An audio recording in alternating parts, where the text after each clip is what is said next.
The Senate set to vote today on a Democrat election reform bill. It's called the For the People Act. Now, how Senator Joe Manchin vote remains, that is unclear even after he proposed a compromise to that bill. Manchin is the more centrist Democrat in the Senate, a proponent of bipartisan legislation. And without his support, the bill will likely go nowhere. Now, a major sticking point between Democrats and Republicans has been this: voter ID, the requirements for that. You may remember what Georgia voting rights activist Stacey Abrams said about her state's Republican election bill requiring voter ID. Listen to her reaction. Senate Majority Leader Chuck Schumer in D.C., he called this effort by Georgia Republicans, quote, racist, plain and simple, unquote. Do you agree? And is there any way for Democrats to stop these efforts? Well, first of all, I do absolutely agree that it's racist. It is a redux of Jim Crow in a suit and tie. All right, it is racist, according to Abrams. For a look at where this federal bill is going, who's actually ready to compromise, our panelists are here to react. Patrick Hahn is joining us, Republican Senate candidate from New York. We also have Kimberly Klacik of the Red Renaissance PAC. We also have Kelly Hyman, Democratic strategist and attorney and author of Build Back Better. Good to see everyone here. I appreciate your time. Kimberly, we'll start with you on this.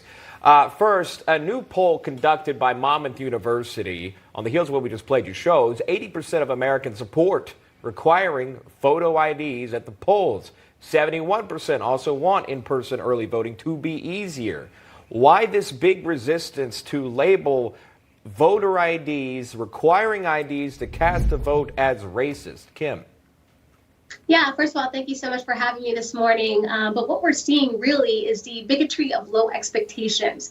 Just yesterday, I actually was at the DMV and I posted a video on all my social media platforms showing just how easy it is to renew your license, and the same thing for getting a state ID.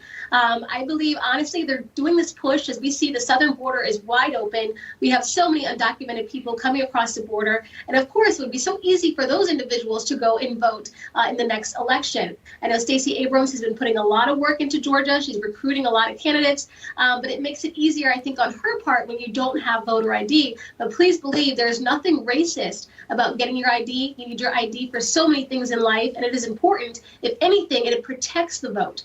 Well, we showed that statistic there. Again, 80% of people are in favor of having to prove who you are before casting your ballot. And again, with that Monmouth poll, if you look at the racial demographic, non-white participants were even higher in favor of it. 84% wanted voter ID. Now, we played for you at the beginning of the soundbite here what Stacey Abrams had said about the Georgia bill specifically. Now she claims to be on board with requiring voter ID. We'll show it to you in this tweet here. She sent it out. Her response when asked about Joe Manchin's compromise bill and whether she could accept it, even if it included voter ID requirements. She responded saying that's one of the fallacies of Republican talking points that have been deeply disturbing. No one has ever objected to proving who you are to vote. You see that quote in the Washington Post article here. Kelly Hyman, what's going on here? What's the change behind this approach when it comes to Democrats and voting in favor of voter ID? Well, we have to remember that voting is a fundamental right, and everyone should have their opportunity to vote.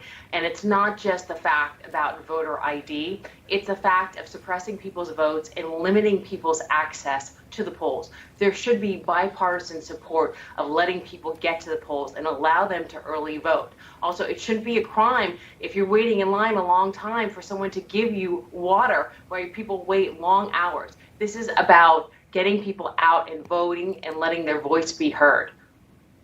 And I'll go to Patrick Hahn on this because the other side of this whole argument is leaving elections delegated by the states and not federally. Your thoughts? I totally agree that we should have the states take care of the elections that they have in the past. I fully support voter ID. We have ID for just about everything we do. You go to the doctor, you have to have an ID to prove who you are. Now they want to have passports for COVID vaccines. You board a plane, you not only need an ID, you need a passport come October. So voter ID is a fundamental right to keep the elections fair. And that's what I believe that we need to push forward. And the Republicans and Democrats should be on board with this. because of the amount of hundreds of thousands of illegal immigrants came across the border.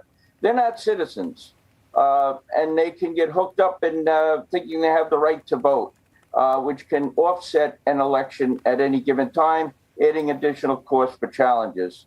So I fully support the voter ID. It should be a requirement across the entire country. Okay. We'll wait again and see what happens. Bill not expected to pass, but of course we saw it pass in Georgia. And as we know, if you did want water in the line, you could get it from a poll worker. I think that was pretty well clarified there. Okay, Kim Klacik, Patrick Hahn, and Kelly Hyman, please stick around. We've got another topic we want to get to on the other side of this break. Yeah, the Supreme Court dismissing a third challenge to Obamacare, with two key Trump appointees siding with liberals. We'll have President Trump's reaction to the decision when National Report continues. Closed captioning brought to you by Nutrisystem.